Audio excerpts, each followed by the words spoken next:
สวัสดีค่ะคลิปนี้ก็จะพาทุกท่านมาชมนะคะก็คือวัน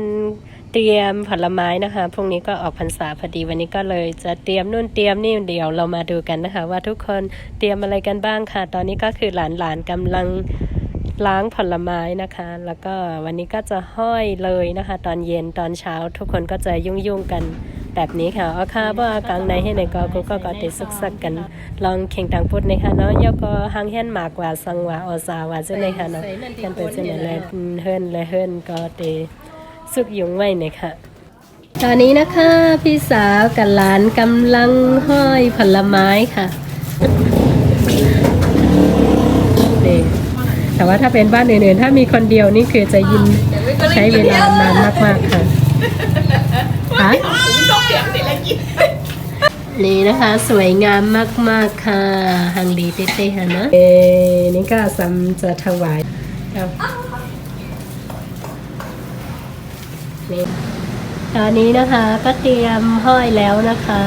เตรียมไว้เรียบร้อยแล้วก็จะไว้สำหรับที่วัด2 วัดแล้วก็ที่เจ้าเมืองนะคะนอกนั้นก็จะห้อยที่เข่งต่างพุทธทั้งหมดเลยค่ะสวยงามค่ะนี่ก็จะเป็นอันหางเฮียนไว้เลยค่ะอันนี้ก็ซื้อมานะคะส่วนทางนี้ก็ทำเองค่ะ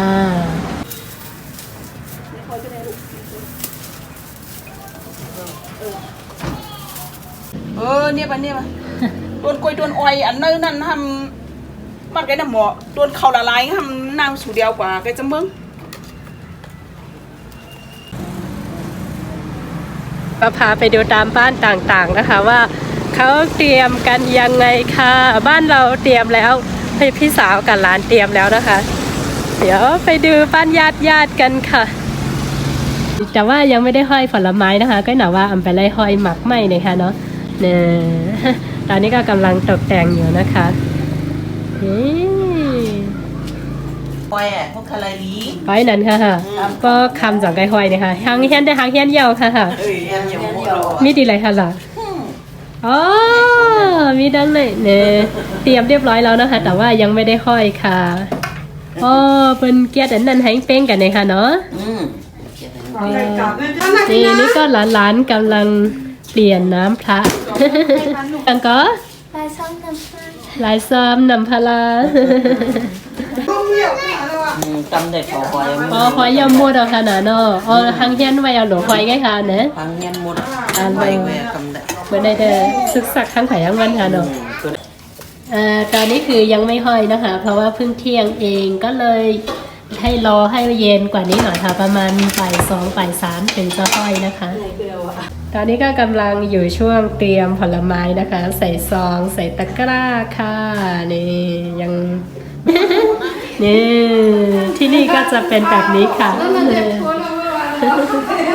แล้วก็เมื่อกี้มีเพื่อนบ้านมาให้ส้มโอนะคะมีญาติเอาผลไม้มาให้นี่ก็จะแบ่งปันกันเรื่อยๆนะคะ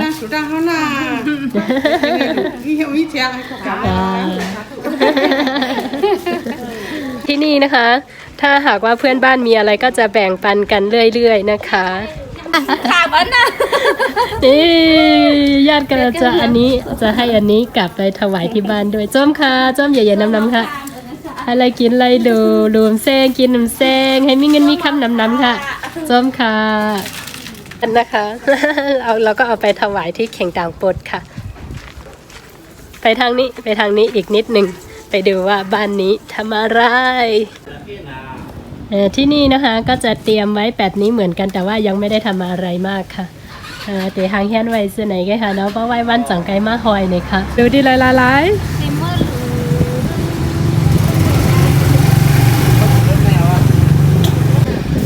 ปัดต้นคำว่าหลูเขานี่เจิมหา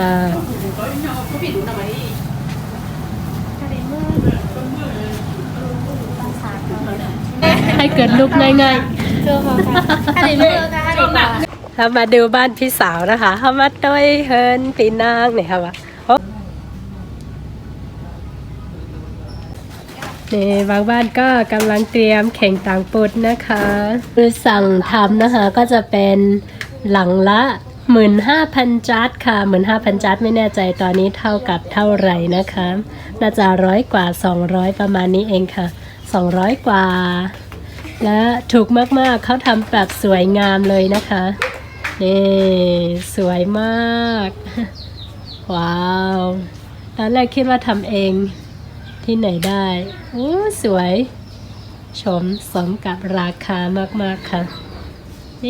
ตอนนี้ก็ยังไม่ได้ห้อยเหมือนกันค่ะ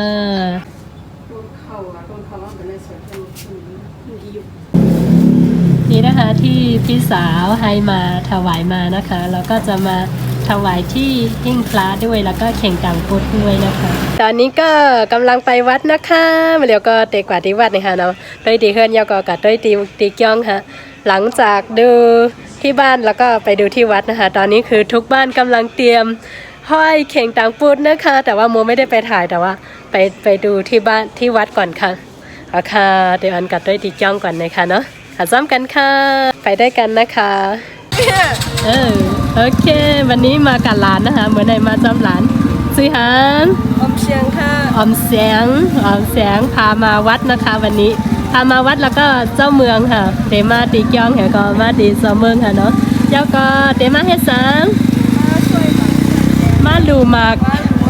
มาลูม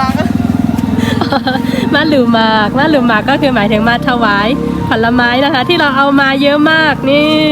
2 ตะกร้าเลยนะคะโอเค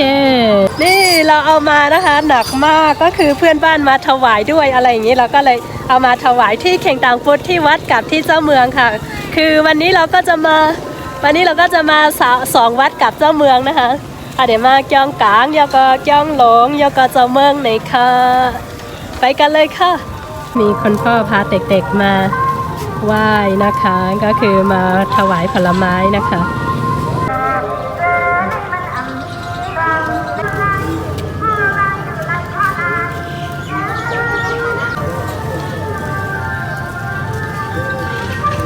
หลังจากถวายที่เข่งต่างพุทธแล้วนะคะเราก็จะไปด้านในเนาะไปกว่าด้านในเนาะเจ๊กว่าอะไรค่ะย่องหลงโอ้ลูกดีไหลมากค่ะดีเลิศมากค่ะกองล่างโอ้สาวสวยๆเข็ดกองล่างนะคะส้มค่ะร้อยๆค่ะแล้วก็ที่นี่นะคะก็จะเป็นที่ถวายข้าวกับปัจจัยก็คือเงินนะคะที่นี่ก็จะเป็นดีหลูเงินดีหลูข้าวสารนะคะชาวบ้านมาถวายเรื่อยๆนะคะจะมีข้าวแล้วก็นี่คือข้าวที่ชาวบ้านนำมาถวายค่ะอันนี้ยังมาไม่หมดนะคะมาแค่นิดเดียวเดี๋ยวถ้ามาหมดจะเยอะกว่านี้แล้วก็ข้าวจะเอาไปที่ไหนนะคะเดี๋ยวโมจะให้ไปดูในนี้ค่ะและข้างในนี้นะคะก็คือจะถวายเป็นข้าวล้นหมักนะคะข้าวล้นหมักก็คือจะเอามาเทใส่ในนี้ค่ะแต่ว่าตอนนี้คือยังไม่ทำอะไรนะคะความเชื่อของชาวไทยใหญ่นะคะก็คือถ้าหากว่าได้ถวายข้าวล้นหมัดนะคะอย่างเช่นมีกินมีใช้แบบไม่เหลือกินเหลือใช้เหลือถวายอะไรอย่างนี้ทำให้กินไม่หมดอะไรประมาณนี้ค่ะ โมพูดไม่เก่งภาษาไทยก็เกือบลืมแล้วงั้นเราไปอีกวัดหนึ่งนะคะเราไปวัดย่องหลงค่ะนี่นะคะก็จะมีพ่อแม่พาเด็กๆมาแล้วก็มีวัยรุ่นนะคะส่วนมากก็จะเป็นวัยรุ่นค่ะโอ้เขตกิวเตอร์นะคะก็จะมีพี่น้องชาวเขาด้วยนะคะจริงๆอันนี้คือเข้ามาอยู่ในเมืองแล้วค่ะแต่ก็ใส่ชุดชนเผ่ามาแล้วก็มาร่วมเดินขบวนด้วยนะคะ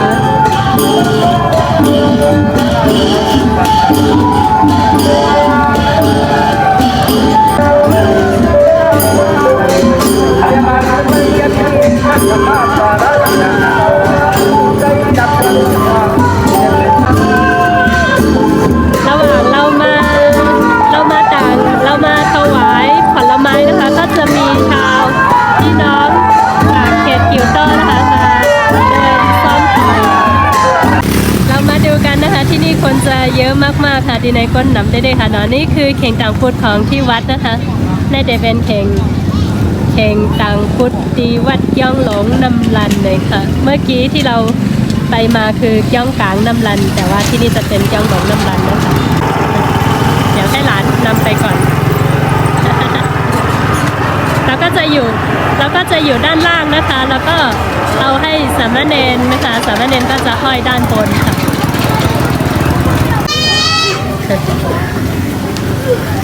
นี่ก็จะมีสามเณรช่วยกันนะคะ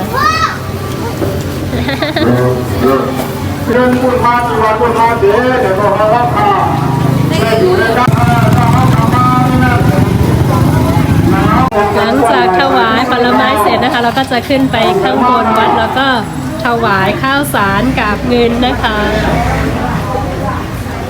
นี่คือด้านในวัดเวลาไม่มีใคร ถ้าหากวันพระจะเต็มทั้งหมดเลยค่ะ มาเจอเพื่อนออมแสงนะคะจิวาฮือ จำมีค่ะ จามองลูกดีไรมา ลูกปกติชนะมากค่ะ ฮะ ลูกปกติชนะมากค่ะ ปอก กันที่เชิญค่ะ โอ้ปอกกัดเย็นใจเลยมาอย่าง ว่าหรือเขาทานค่ะ มาดูข้าวสารโอเคลอยๆนี่ค่ะเพื่อนของออมแสง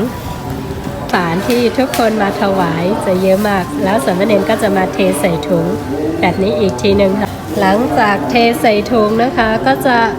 เอามาใส่ในนี้ค่ะในนี้ก็เรียกว่าข้าวล้นหมากแล้วก็จะมีต้นกล้วยต้นปีกล้วยเงินปีกล้วยค้ำอะไรดูนะคะ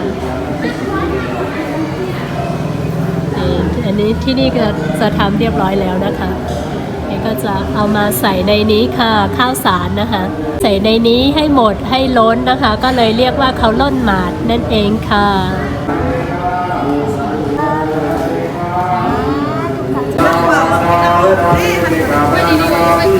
นี่กันไรกันเนี่ยดีกว่าเจ้าเมืองค่ะตอนนี้ก็ไปเจ้าเมืองกับก้องลูกเขิบนะคะ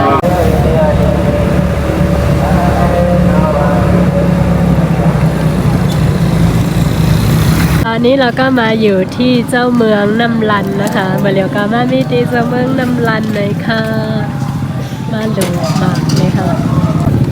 ก่อนเข้าไปด้านในคือต้องถอดรองเท้านะคะเพราะค่ะเดินไล่ถอดแคปตินนะคะได้เป็นเจ้าเมืองหลวงน้ำลันเลยค่ะฐานไปถวาย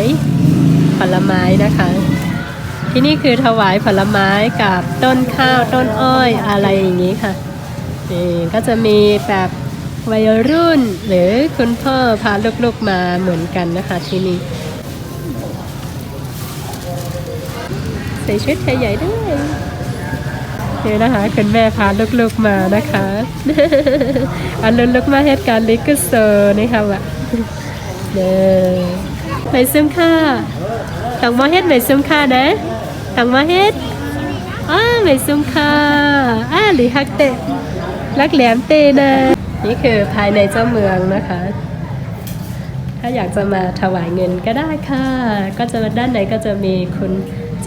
จ้าทวดคุณปู่คุณย่าไปซึมค่ะไฟดับนะคะก็เลยมืดหน่อยค่ะมาเดี๋ยวไฟหมอดนี่ค่ะยันเป็นอะไรรับสิงอินค่ะเนาะก็จะมี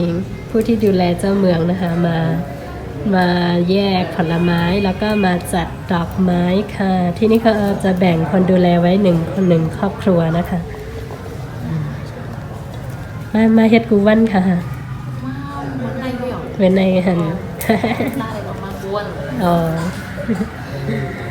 นี่ก็จะเป็นผู้ที่มาดูแลเจ้าเมืองที่นี่ค่ะ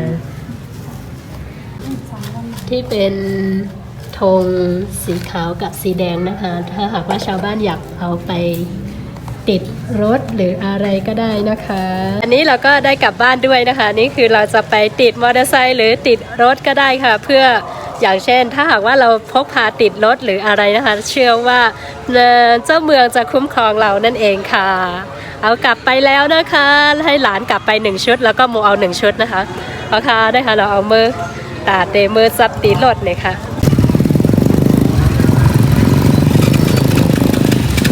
คนเยอะกำลังคึกคักเลยค่ะ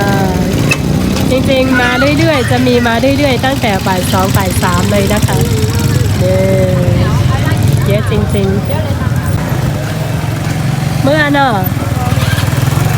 ตอนนี้ก็กลับแล้วค่ะเมื่อยาวค่ะเดี๋ยวพรุ่งนี้ไปทำบุญที่ไหนเมื่อพวกเดกาลูดีไลฟ์ นี่ก็ขึ้นจ้องค่ะ ขึ้นจ้องดีไร ต้องกุ้งแรงเหรอ จ้องกรุงแรง อ๋อ โอเค เดี๋ยวพรุ่งนี้ไปด้วยกันเนาะพวกกัดจ้องกันเนาะ เดี๋ยวพรุ่งนี้หลานจะพาไปวัดกรุงแรงนะคะ งั้นก็เจอกันใหม่ในวิดีโอหน้าค่ะสังกัดทับกันใหม่ในวิดีโอหน้าค่ะ โอเค พรุ่งนี้นะคะ หลานจะพาไปวัดกรุงแรงนะคะ แล้วก็คลิปวิดีโอนี้ก็จะขอจบเพียงเท่านี้ค่ะ ตื่นเต้นมากๆกับวันออกพรรษานะคะ งั้นเจอกันในวันออกพรรษาวันพรุ่งนี้นะคะสวัสดีค่ะใหม่ซุ้มค่ะจังไกลทบกันใหม่ค่ะ